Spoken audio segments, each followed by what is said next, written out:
Welcome everybody, and welcome back to Error Correcting Erik, episode 17, in which we will discuss chapter 15 of the book. It is on culture. It's called The Evolution on Culture, and it's about how ideas spread into culture. It's quite of a short chapter, but I think it's a really important one. I like it. Yeah, it's they talk about rational memes, irrational memes, dynamic societies, and static societies. And those are some very interesting topics. So let's dive into it. One correction, if I may. Yeah. It's anti-rational memes, not irrational memes. Anti-rational memes. Correct. Okay. Yeah. Good to have that cleared out. All right. So the book, in the book, the chapter starts by explaining the different types of IDs that are out there. So you have internal IDs. These are IDs that people have and that don't really propagate into any behavior, for example. Right. Such as, maybe I should go drink a cup of tea, but it's just an idea that you have, but you never really act upon it. Correct. And you don't actually drink some tea. Right. It's a first class, easy to understand.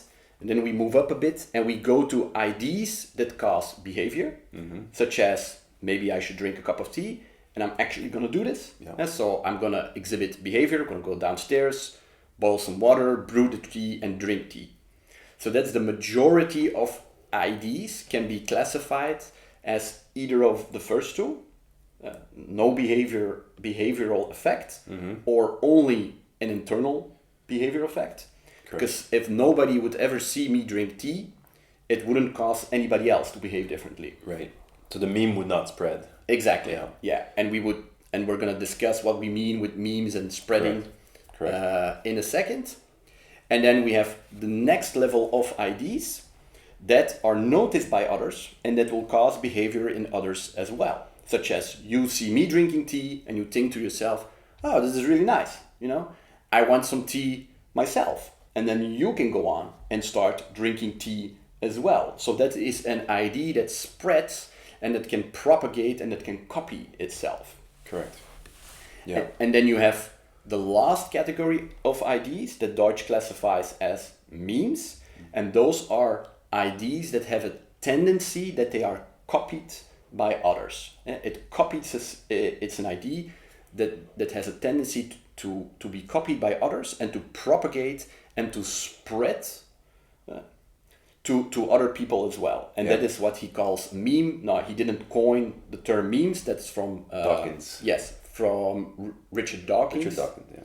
Exactly. And it is about those... The selfish gene, I believe. Exactly. Yeah. That's his book where he discusses the differences and similarities, which we will also discuss in this episode between genes and memes. So that's what we're mainly going to talk about. Already some reflections on that? So, I think the important distinction in between when Deutsch speaks about, or when the idea of the mimetic evolution comes about, to me was important that, as you said, right, the meme will copy itself to a certain degree of fidelity. So, and I think I like the example of a joke. Yeah. When he brings the example of telling a joke, because the first time, you hear a joke, it's not like somebody came to that idea out of thin air. It was the joke probably evolved. Yeah. In a certain way, but then when did it evolve? How did it evolve? And what was the original starting point? Are very, I think, still unsolved questions. Exactly. Until this point. So I think what I loved about this chapter, maybe as a preface to our conversation, was it allows you to make a clear distinction between what are, and we'll get to this, what are rational memes, or let's say rational ideas, or I think memes are more of a broader concept because it talks about, it can be an idea in the aggregate, or it can be an idea in, I think, the smaller sense. For example, the meme of evolution theory. Yeah. But that meme has so much embedded knowledge within it. Yeah. That is important to discuss. But that meme gets stronger the more it is criticized. Yeah. While an anti-rational meme actually does not survive typically criticism and uses other mechanics or other forms of spreading that goes beyond the rational discourse.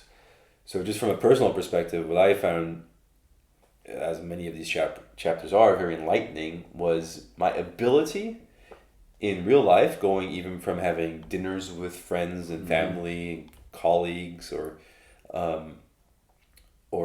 anybody really in day-to-day life, is having the ability to kind of understand where possibly an anti-rational meme exists. Yeah, exactly. And knowing how to engage respectfully still with people. Yeah. In a sense, Exactly. Yeah. That's kind of a personal takeaway from this chapter indeed, that it allows you to understand what anti-rational memes are. And when you understand it, you can detect them. Yeah. And they're actually quite more common than most people would realize. Very common. And then you can have a respectful discussion about that. Yeah. And my first thought when I learned about this concept was, wait, which anti-rational memes am I still running on my software? Of course, yeah, and exactly. I was like, I need to find those as quick as possible and use a good dose of criticism. Yeah. And try and remove them, basically. Exactly. Yeah. And self-reflection and critical thinking and rationalism is a way to do that. But just to make sure, to clarify, when we talk about memes, we talk about ideas that propagate. We don't talk about the funny cartoons on the internet. Those are also called memes. But that's because you gave the example of jokes, right? Just to make sure that there's no confusion on that. A joke or a funny cartoon can be a meme indeed, but that's not on the definition how David Deutsch describes it. It could be, though. Mm-hmm. It could be, because within that internet meme are real memes that are being spread. Yeah. Right? So if you see like a funny meme coming about, be it a political meme, be it like and they're typically in the realm of politically incorrectness. Yeah. That these tend to propagate. So, which tends to be funny and humorous.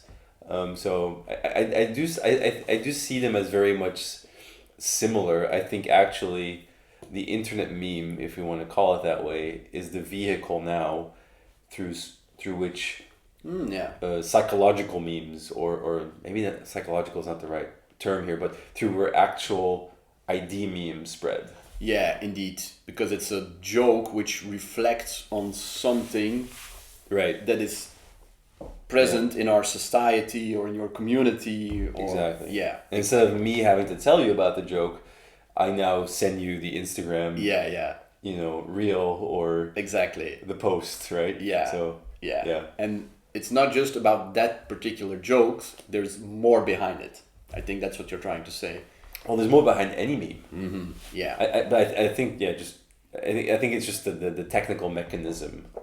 Through which the meme spreads. So I think the terminology meme, both in the Deutschian sense and in the internet meme sense, I think both make sense. Yeah, I understand. Okay, some other interesting stuff that he discusses in the book is how IDs spread, how memes spread, and there is a common misconception that I would like to discuss, and it is also handled in the Brett Hall episode in his Stockcast, where there are people who believe that IDs and knowledge is kind of like a bucket mechanism. Mm-hmm. You have a bucket of knowledge, and you can pour that knowledge into somebody else. Mm-hmm. And that's how you can teach IDs and knowledge to other people. Right. But David Deutsch refutes that, and he says, no, there is a behavior component in between. For example, a teacher who wants to teach us English he doesn't just pour the English knowledge in our minds. That teacher needs to exhibit behavior, go to class, write stuff on the board, make exercises, papers, have discussions, the actual lessons. Yeah. So there's behavior that the teacher has to exhibit. And there's behavior of the students which they need to exhibit to absorb that knowledge. We need to be there in class, we need to pay attention, we have to do our exercises, we have to study, and we have to write essays, we need to have conversations in English, we need to read English books, watch English TV. Those are all behavioral patterns that we need to show in order for us to learn that knowledge. So there's a behavioral component in between that causes certain ideas, so means to spread, to expand, and to propagate. Right. Yeah. I think I know, because I want to make sure that we're not borderlining behaviorism here, because behaviorism. You can correct me in the comments, but I think that essentially is also wrong. It has been refuted because it involves a certain type of I think behavior doctrine that we obviously with our explanatory knowledge capabilities can basically take flight from. We don't need to be bound by our physical body's reflections, for example. So because I want to make the distinction in what you're saying is that the behavior is only much behavior as is interpreted by the other person. Yes, exactly. Yeah, true. And the other person needs to interpret or understand or create or conjecture in Popperian framework, needs to guess why you're doing the thing that you're doing. Now, the person guessing at why behavior is being exhibited by another person will have a cultural context, for example. That's why if you go to China and you see somebody doing something that you've never seen before, it's very difficult for you to guess why they're doing that thing. Yeah, exactly. Right? Yeah. Let's say some societies, they light a candle when somebody died. Other societies, they light a candle when somebody's born. So depending on which country you're in, you may guess wrong and you may kind of behave in a way that isn't appreciated in that specific culture. So all of the English teaching culture that you just spoke about, classrooms, teaching, writing stuff on the chalkboard, that is very much cultural. Yeah. You do not need that to learn English. A lot of people learn English outside of the classroom. Actually, most of the people learn English outside of the classroom because you've been taught it as a child. Yeah, exactly. And I think that's one of the main things that Deutsch brings up is that nobody teaches natives formally how to speak. True. Yeah. Right? Yeah. Because you guess it. You're so interested as a child, and I see this with my son, and you'll maybe appreciate that with your child as well. Where you see them kind of guessing after what you may be meaning. Oh yeah, interesting. And that's what they're doing. They're kind of like when when I tell my son, "Oh, that thing over there," and I'll point at something, he will go and maybe tell me the name of the thing next to it. Yeah. Because he thought I was pointing at the thing that he does know. Yeah, exactly. And I would say, no, I'm not talking about that, the tree, for example. I'm talking about the car. Yeah. And he goes, wait, I wasn't right? And that's a car now. So he guesses the thing. So basically our entire ability to create knowledge is us constantly guessing at something. That's an interesting take. That's always how, that's Popperian epistemology. It's by conjecture and criticism. Conjecture, as my son says, I think that's the tree you're pointing at. Criticism is me telling him, no, it wasn't the tree I was pointing at, it was the car. And you don't know that word yet, but now you may learn that word because you're interested in me knowing the thing that I was actually pointing at. Exactly. Right? So there may be cultural barriers, and I think school is one of those sometimes cultural barriers that I think legal systems require you to go through. But I think the prime example of, and I'll wrap this up here, but what Deutsch talks about is Frederick Douglass, I think, was a slave in the U.S. when slavery was, I believe, in the South was legal still, and slaves by punishment of death, I think, and correct me if I'm wrong, but it wasn't pretty, that's for sure. If they taught how to learn how to read, for example, that would be punishable by death if you were a slave. Yeah. and teaching slaves how to Was read okay. had an equal brutal penalty associated with this if you were caught by Yeah. by law enforcement or Inquisition, whatever. Yeah. Well, I think it was at the time the police. Yeah, exactly. The south of the U.S. or whatever policing body there existed. The point being, Frederick Douglass apparently, and I bought his book to read his memoirs because he eventually stood up against. He actually gave a speech in front of a U.S. president at some point after slavery was abolished, also. But the point being, Frederick Douglass went out of his way to learn how to read English, Yeah. even though it was punishable, I think, by death. Yeah.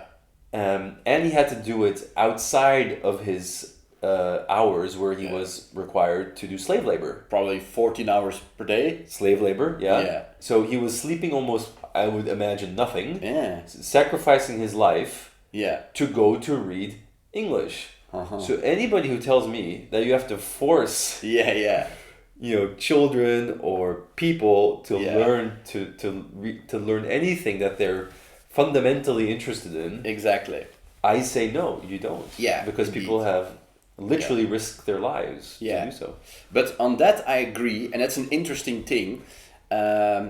So I gave the examples of going to class equals a behavior that allows you to learn that. It's not the only way. I learned English before we were taught in school by watching The Simpsons. Right. Because where we live, The Simpsons aren't dubbed. Right. So we see The Simpsons in its native language, in English, with subtitles, and that's how I learned English. You learned English because you grew up in an English-speaking society. So there are people who learn a new language on their own with Duolingo or whatever, or just by going. My brother learned Spanish by just going to live in Peru. Right. And he just learned it by living there. Exactly. But the important thing is, there is still a behavioral component. You cannot absorb the skills automatically. And that's a key distinction that is explained in the book. There's even a diagram in the book of a dog and then the kids learning something. And that's a key difference between a gene and a meme. Right. Genes, they propagate automatically. Right. So the moment you the egg is how you call it? The egg is fertilized. I don't think that's fertile. The moment there's of inception. Yes. At that moment, Yeah. a sample of the DNA of the father and a sample of the DNA of the mother is mixed, and at that moment you receive your genes. Right. Yeah, so at the moment of inception, the genes are automatically propagated, Yeah. and there is no behavior that you need to do as an individual. The baby doesn't have to do anything. It is born with all of the genes. So there is knowledge in those genes, Correct. even if they don't exhibit. I think Brett Hall gives the example. Your body, your genes, have the knowledge on how to repair a broken bone. Correct. Even if you never break a bone, Yes. it's still there. Even if you have never broken a bone, you will still pass on Correct. that knowledge through your genes Right. to your children. So it is automatic. And that's the difference between genes and memes. That genes spread automatically, Yeah. and memes do not. They require a behavioral component. Right. Yeah, and we may. I guess what you're talking about. We may kind of dive into what is meant by being automatic. I think that may be a distinction, maybe a too nuanced conversation for this. You could argue that you require sex and so on, and the process of evolution is through also mutation. Yeah. Which is, I would say, yes, automatic, because in the sense that the knowledge exists when a gamma radiation hits a cell and ruptures, and there's an offshoot of that specific gene pool that is better adaptable to its new environment. Yeah. So environments change, and within the knowledge of the genes exists within the genes exists knowledge to change to the environment, and if the one that changes better is the one that will continue spreading itself. Exactly. Right. You remind me of something funny. I know that I heard some stories. I forget what it was on TikTok where this woman said that she had a nose job done because she didn't want her kids to have the nose that she had. Oh, really? Yeah. Brilliant. Yeah. So Oh, nice. This specific rational meme has clearly not reached everybody yet. Yeah. It's a beautiful example of an anti-rational meme. Yeah, of somebody who doesn't understand how genes work. Right. Yeah. So maybe my question to you would be, how do you think anti-rational memes produce themselves? Like what is their strength? Like how do they survive at all? How do they survive? If they don't survive criticism, how do they survive? Yeah. Yeah, because they have mechanisms in play that allow them as a defense barrier. They have mechanisms in play. What are those defense mechanisms? For example, let's say that we want to discuss religion, and we say why do bad things happen to innocent babies? That could be an argument against religion, and then the defense mechanism would be, well, God works in mysterious ways, you know. So it is. I think it's what David Deutsch described earlier as a bad explanation. I think those go hand in hand, and most anti-rational memes are kept alive and keep on propagated because they have inherent in their meme pool, they have mechanisms to protect it against criticism. Right, but I think definitionally almost anti-rational memes are have bad explanations within them. Yes. So I think you could argue those are almost the same thing. Mm-hmm. Yeah, so what is the defense mechanism that a bad explanation in the form of an anti-rational meme uses to protect itself from criticism? Yeah. That is I think the question. Yeah.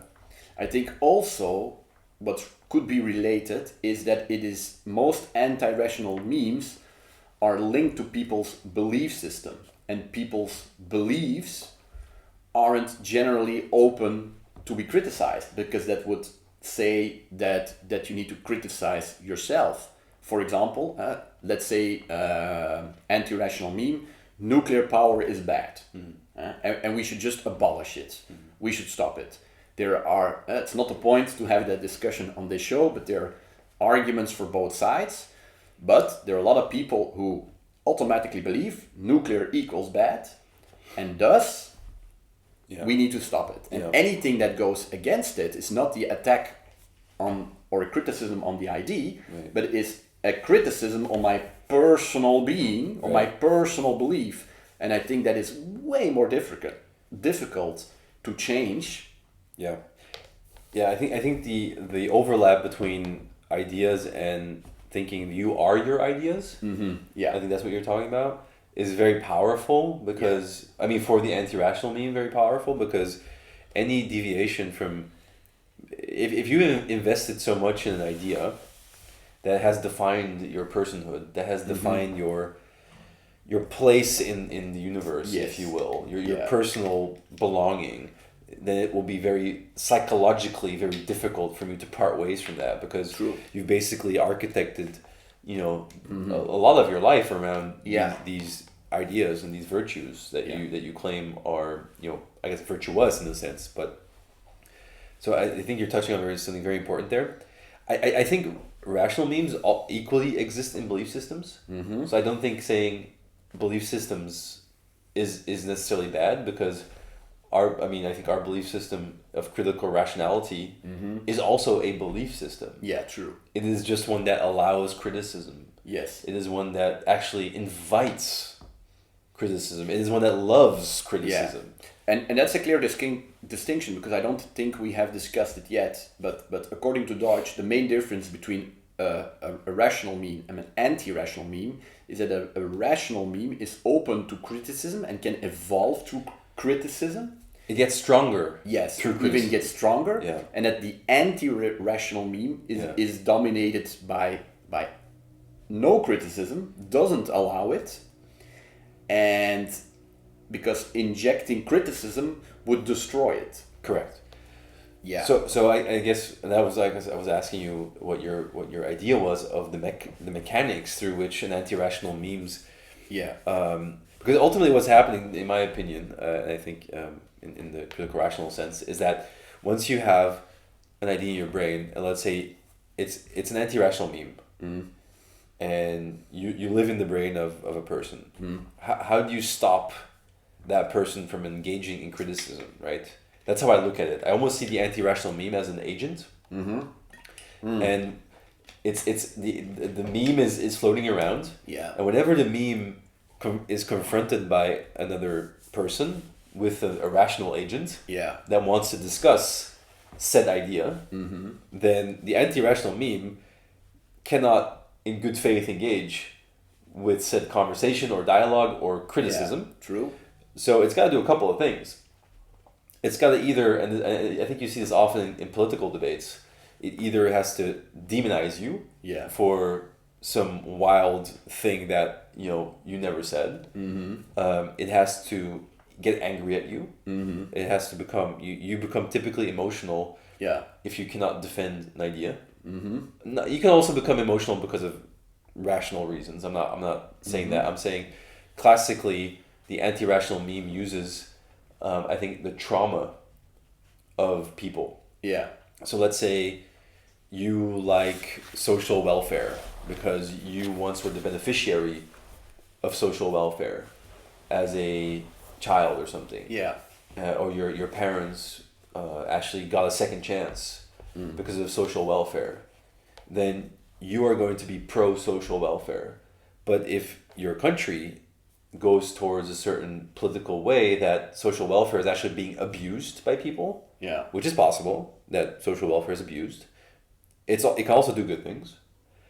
So your position will be emotional because you were once the beneficiary in a positive sense of social welfare. So you think everybody deserves that because it helped you. Exactly. Therefore, anybody who wants to talk to you about maybe diminishing the social welfare schemes, reducing it somewhat, changing the criteria, then that becomes an emotional attack on you because you feel, why don't you let other people have a second chance? Exactly. Like I did. Exactly.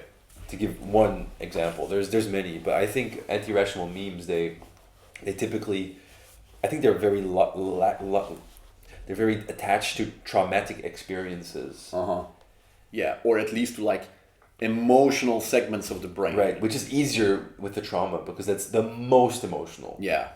Right, but yes, the emotionality, the refusal to engage, the ad hominems whenever you're insulted by somebody when you want to have a good faith conversation. Those are mechanisms the anti-rational meme kind of co-opts. And takes the person as and almost controls their emotional, cortexes, if you will. Exactly. And I think the more it is related to the emotional aspect, the more difficult it is to break it down. Correct. Because some anti-rational memes can be very easy to give the idea of jokes. So there's like this old dad joke, which is like the parents who cook sausages in the family, they always cut off the tips of the sausage. And then the child asks, Mom, why do you do that? And then she says, well, I don't know. It's because Grandma always used to do that. That's also how anti-rational memes can spread, just because people never think about it. And then they go to Grandma and they ask, well, why did you cut off the tips? Because of my mother. So you have to ask, your great-grandmother. So they go to great-grandmother and they ask, why did you cut off the tips of the sausages? And she says, do you still cook your sausages in a way too small pan? So if that's an irrational meme that you have, that's in your brain, it's not really attached to a lot of emotion, then it's more open, more susceptible for criticism and change. And there are plenty of those things. A lot of people just never think about it. To give you another idea, I used to work as a consultant for a company that compared mobile subscriptions. So people can make a comparison online and then they can choose a cheaper mobile subscription. What we noticed is that most people pay way too much for their utilities and subscription, but they never give it any thought. So when we tell them, hey, did you know that instead of paying 100 euros, you could pay 70 euros? They were like, really? I never gave that any thought. Yeah. It's not attached to any emotion or to a trauma or whatever, and then it's way easier to break down.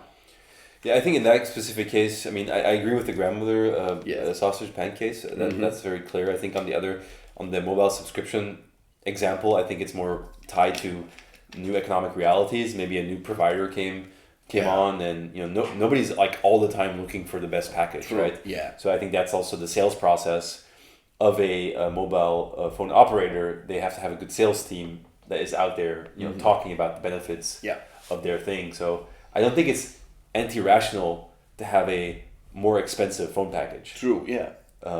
Just to make that distinction, but what you did say was true. I think a lot of the times it is somebody who ties their identity to their ideas. Mm-hmm. I think for me personally, that was a game changer. Like once I knew I didn't have to keep on thinking that thing, because it's not true in a sense, and because I think a lot of it becomes more about virtue signaling, which is maybe not for this episode, but a lot of the and I think Deutsch talks about this as well in terms of like children's stories in the chapter, where he says, if you want to have a children's story which is fictional, let's like Santa Claus or Sinterklaas here in Belgium, in Netherlands, it's all a lie. It's all not true. Like and again, I don't like anybody who wants to teach your children. It's your prerogative. I'm not giving parenting advice here, but our philosophy is that we do not want to lie to our child. Yeah. So we have actually deliberately chosen to not have, I mean, there will be Santa Claus, there will be celebrations, there will be toys, but we will not construe this artificial reality of a guy that, goes around the globe with reindeers and somehow chimneys going down. I mean, I'm sure people that are watching would, even though you don't have a chimney, even though you have a chimney, even though it's against the laws of physics that a guy could do this in one night, going to all houses, even if you have only the Western countries. So I think a lot of that but the success of those stories, which are anti-rational memes, because once you challenge them on the ability of a fat guy in a suit, flying on reindeers, trying to give presents to everybody in the world, it's very easily debunked. Right. So, but yet, still today, it exists. A lot of parents still construe this a big lie. Like, I don't know how else to put it. You're literally lying to your children, and you're putting. Not only lying, but you're getting all the other people involved that should lie to them as well for you. So it's a bit of it's a strange situation. It's a very strange situation. But it's still an anti-rational meme that our culture has within it. True. And there's a couple of, I think Deutsch talks about in the chapter, there's a couple of elements that the anti-rational meme needs also to propagate itself. So beyond the mechanism of avoiding criticism, it also needs certain elements that make it a good anti-rational meme to spread.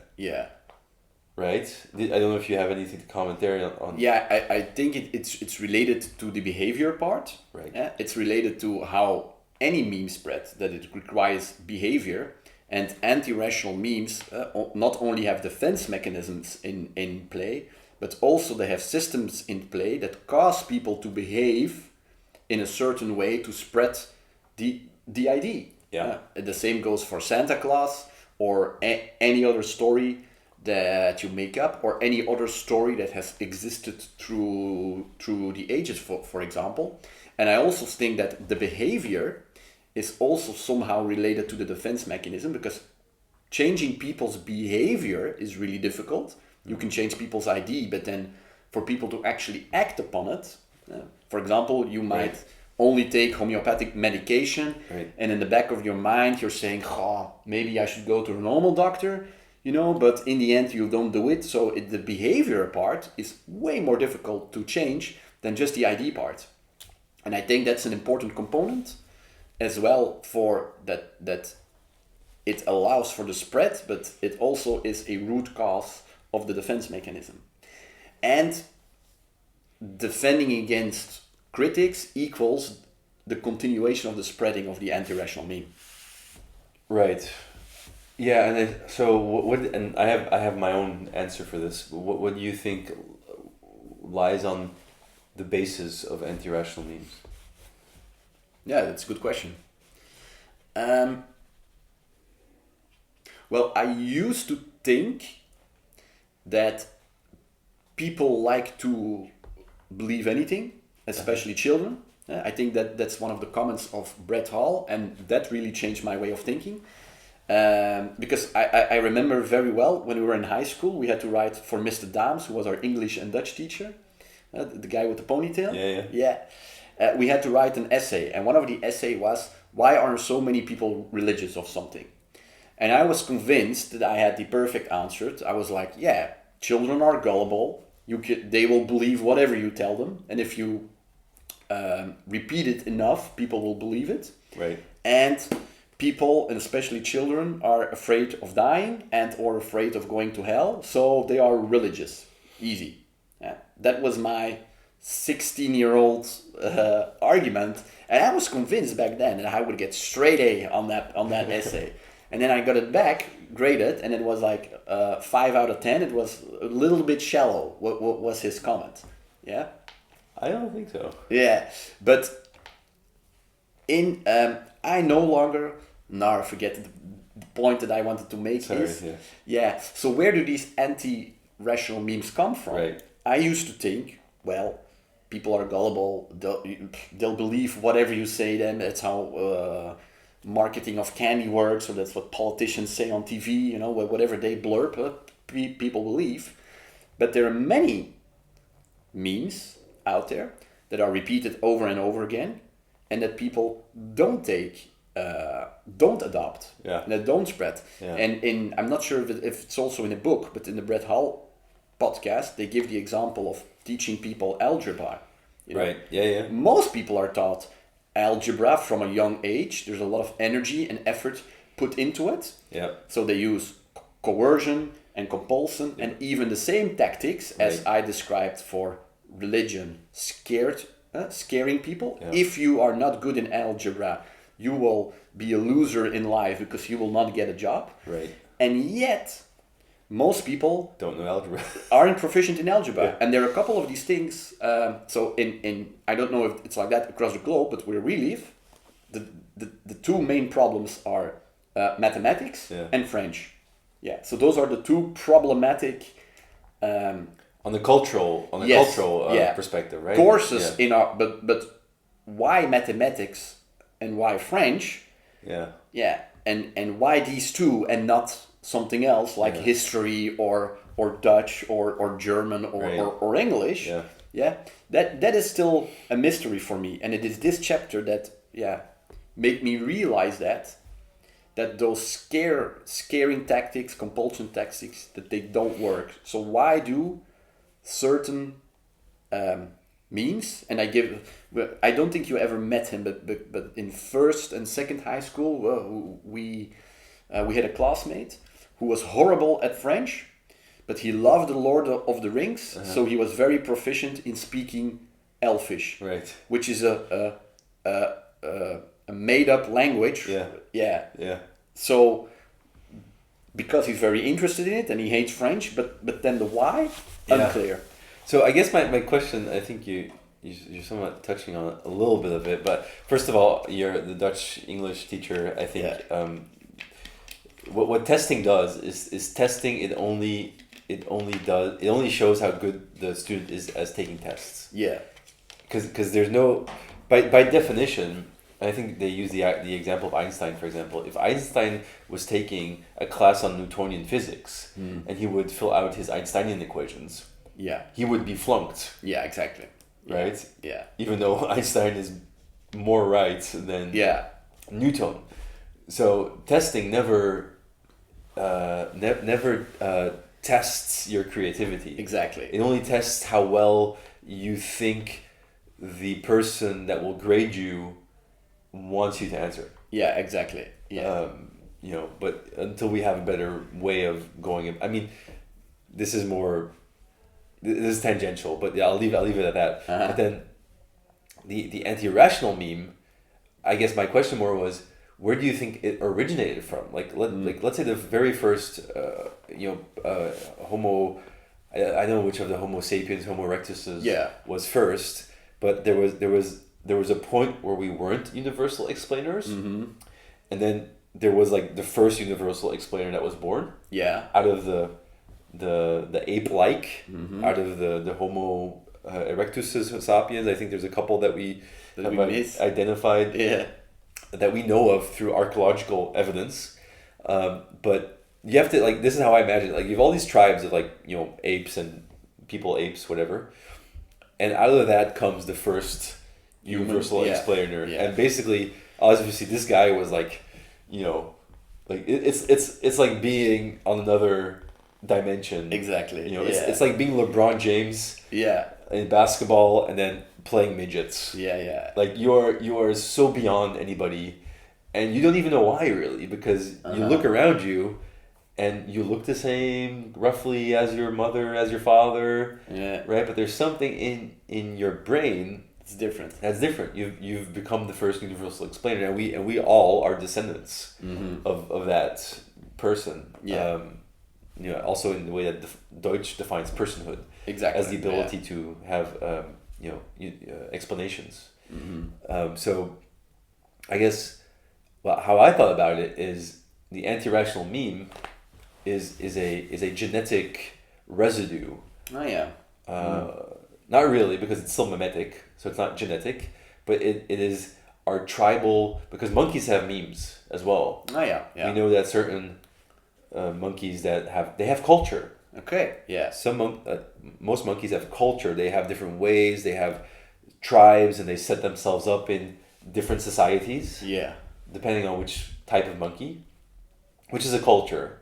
So they do have memes, and these memes spread a lot slower than ours, because we're sending rockets to Mars, for example. I don't see the monkeys doing that.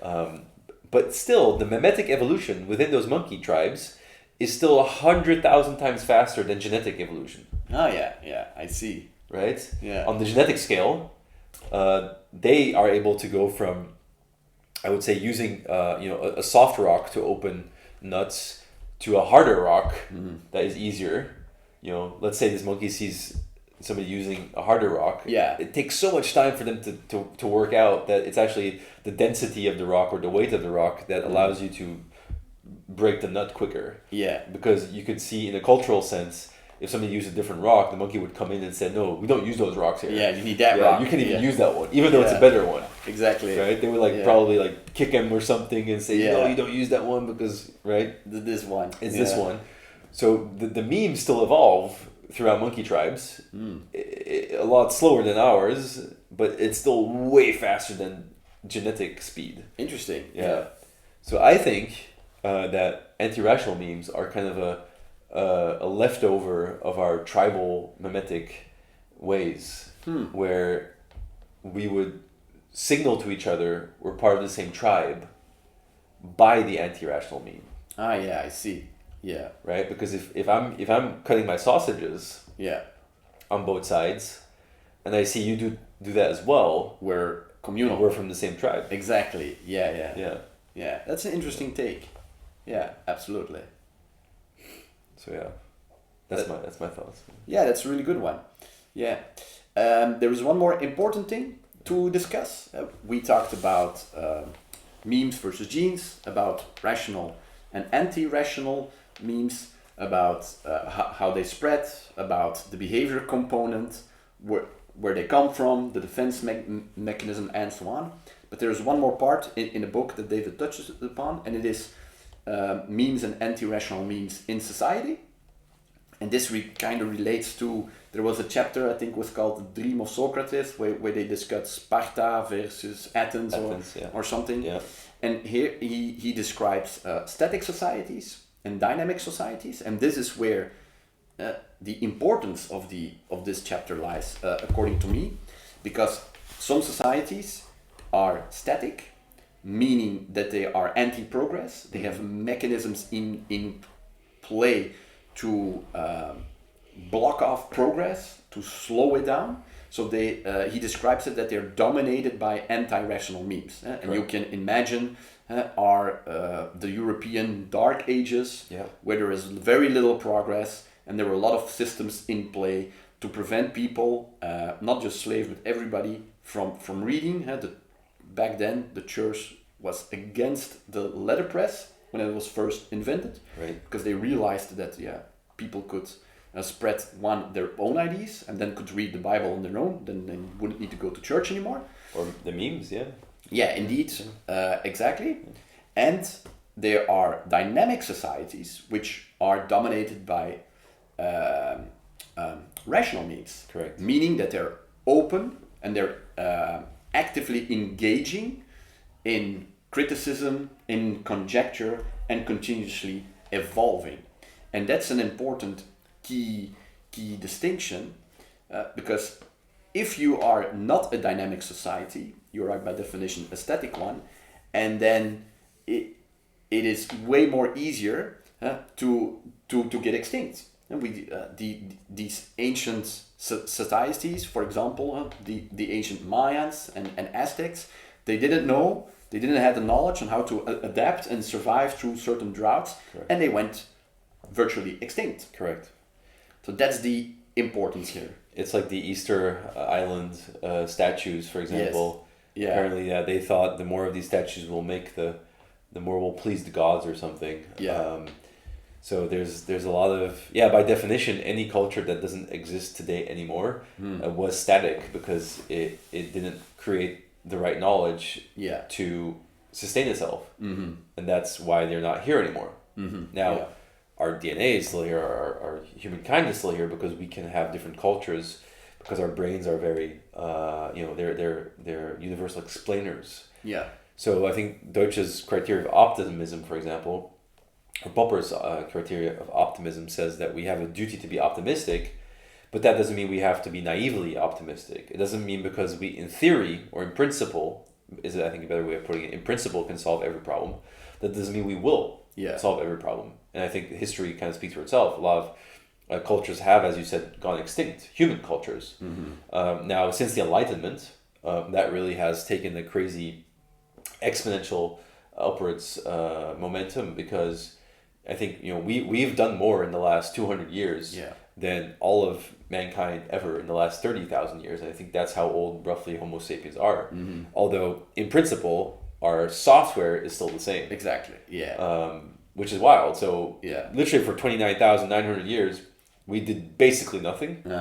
Basically, I'm exaggerating. I know during the Dark Ages we had maybe a catapult that went a little bit further, right? But we weren't going from model iPhone 1 to model iPhone 20 in 4 years. Like the speed of knowledge and new ideas was very slow. It took us really long to figure out basic things like agriculture and sanitation and still quicker than the monkey cultural memes, and still wildly more quicker than genetic knowledge. So don't get me wrong. Like it's not like I'm necessarily saying that it is slow on a universal scale, but what the ability that we have to create that new knowledge is nothing in compared to today, as you said.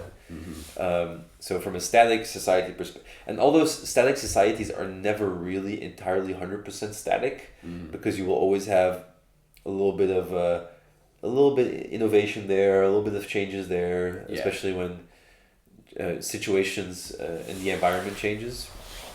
That will definitely cause people to react differently.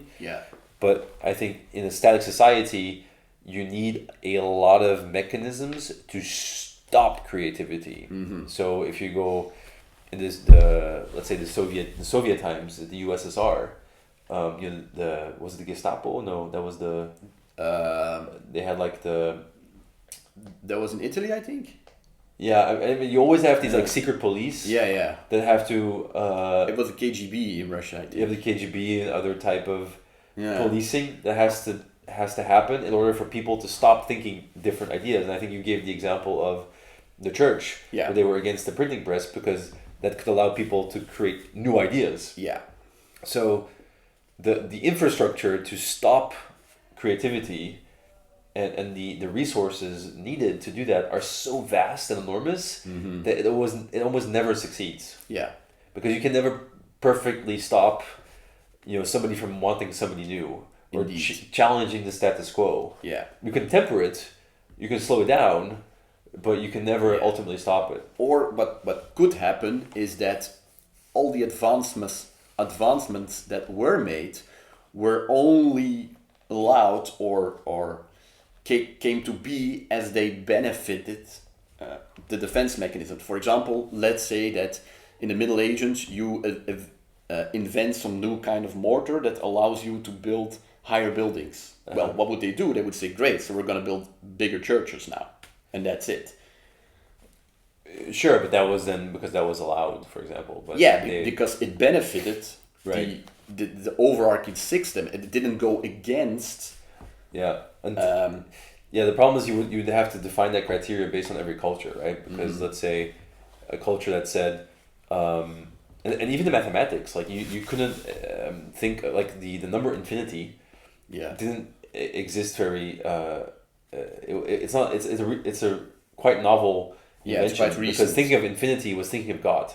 Ah, yeah, I see. So it was against society to think of something like infinity, mathematically speaking, because you would be imposing God, which you couldn't do. Yeah, I understand. So it goes beyond even physical structures. Yeah, it goes into exactly. the philosophical nature more. Yeah. So since the Enlightenment, what you've got basically criticism for its own sake, and challenging of the status quo as a tradition. So when Deutsch says, and I think this is very profound, he says the only tradition morally worth protecting, worth conserving, is a tradition of criticism. Ah, yeah, interesting. Yeah. Which is ironic. Yeah. Because tradition almost implies not change. No, indeed. Yeah. Yeah.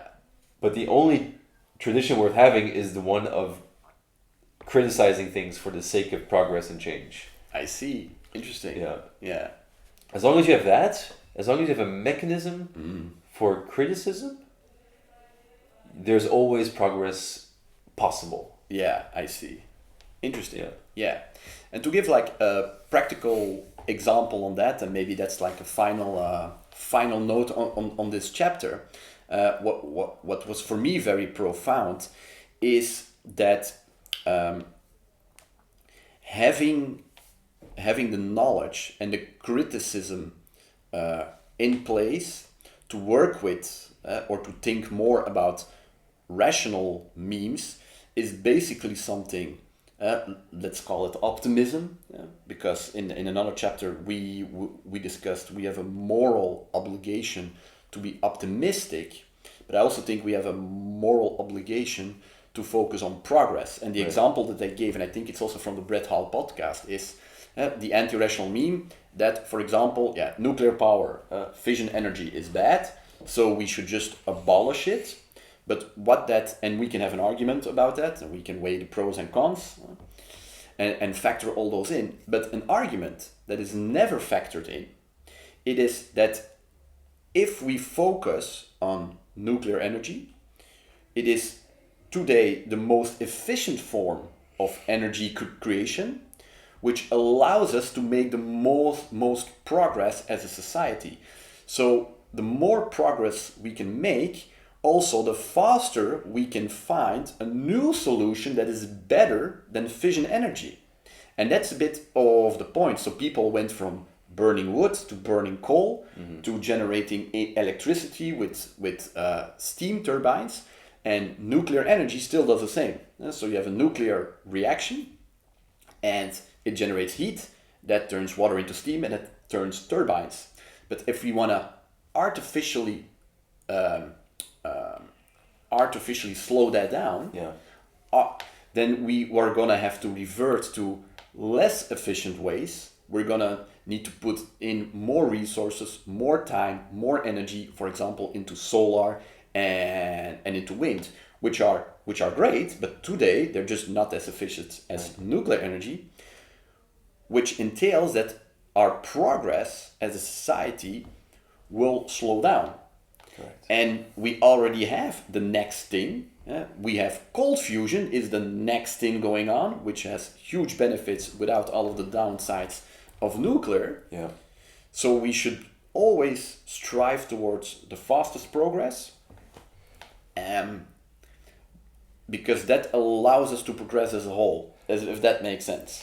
It does, and I think there's a couple of nuances because, again, it's not because we, in principle, can solve a problem that we will. Mm-hmm. It's completely possible that, like, we have the ability to become interstellar, Yeah. spacefaring peoples. Yeah. And even generating artificial general intelligence and uploading our own consciousnesses into, another substrate. A computer, yeah, A whatever. computer, yeah. There's no reason why we should be confounded by our biological bodies. True. Because we are more than our bodies, we are minds. Mm-hmm. Right? So there's nothing against the laws of physics that is stopping us from colonizing the galaxy, Yeah. spreading our consciousness throughout the galaxy, throughout the universe, be it through in our biological ways, or be it through our next of kin that will be, our AIs and AGIs that will be our literally our cousins that we've given birth to, or given life to, not actual birth, but given life to. Understand, So yeah. we can do those things if we, as you said, create enough knowledge, enough progress, so that we create the knowledge to do those things. Now, will we do those things? Mm-hmm. Well, that's up to us. Yeah. That's something we get to sometimes get to decide in some societies. Mm-hmm. Yeah. So the next question, I think that's what this chapter hit me so hard is, and the book in general, obviously, but the chapter hit me so hard was the difference between a static and a dynamic society is that in a dynamic society you have a choice. Yeah. And you can be creative, and you can add to the economy, even the knowledge economy, if you don't like, thinking in monetary terms, the knowledge economy. Yeah. Which I think is a proxy for wealth creation, which money is a proxy for, in a dynamic society. Mm-hmm. So, yes, we can. Yes, we should. I think we should. But if a democracy decides they don't want to invest into the next technology and they just want to keep burning coal the whole time, that's also their right. To do so. Yeah. I guess I just rather be part of a society and a culture that is actively looking for error correction and is looking for criticism to create more knowledge, to create better lives for the members of that society. Yeah. And if you look at the United States, for example, the most powerful country in the world, but also one of the youngest countries in the world. Yeah. Right? Yeah, I see. It's ironic that they went from being this offshoot, almost terrorist, British terrorist state, Yeah. to now the global homogeny Yeah. in a very short amount of time. Yeah. And I think that has to do with the way they have structured their society. Freedom of speech, private property they take very seriously. They have the Second Amendment, and I'm sure there's a lot of political nuances around the right to bear arms, and I'm not making a case for or against at this point, but Yeah. I think there's certain moral fundamental criteria that allow, they don't necessitate, but allow for quicker progress in societies. Yeah. And I think that's when you look at socialist countries, they tend to not make as much progress as quickly as capitalist societies. Exactly. On average. And we can get into the nuances of what that means, and people can comment if they want, but it's not meant to be a political conversation. I think I'm just looking for ways, what are the criteria that we can use to self-govern that allow for quicker progress? Exactly. Yeah. All right. Cool. That's a good insight. Any other topics you want to tackle? No, I think I think we covered most of it. We covered almost everything. Almost everything. Yeah. I would from my personal perspective, I just like to, I think one of the reasons for this podcast, for me at least, was not only having something that my son can watch at some point, and obviously with our limited but very, amazing followers that we have, I guess the main idea was to help spread some of those memes. Mm-hmm. So I see this podcast as us doing a little bit in our very limited capacity, Exactly. in our almost nothingness of what Yeah. the social media world is today. But even if we could touch on one other mind, Yeah. to make them think about maybe, an anti-rational meme, Mm-hmm. and to be able to rid themselves of that anti-rational meme. We will add one of our own as well in the comments. Yes. We will both think of an anti-rational meme that we have detected, understood, and that we have abolished. Exactly. And we will post it in the comments, and we will ask other viewers to do the same. Write down one anti-rational meme. It doesn't matter how small it is. It could be that you believed that there is such a thing as a left and a right sock, and that you no longer follow that rule. Yeah. It doesn't matter how small, how big it is, post it in the comments. Or if you want to know what we think about your memes and you don't know if it's rational or anti-rational, feel free to start that debate as well. Absolutely. Yeah. All right. Then I want to thank everyone for tuning in again, and we'll see you next time. Bye-bye. Bye.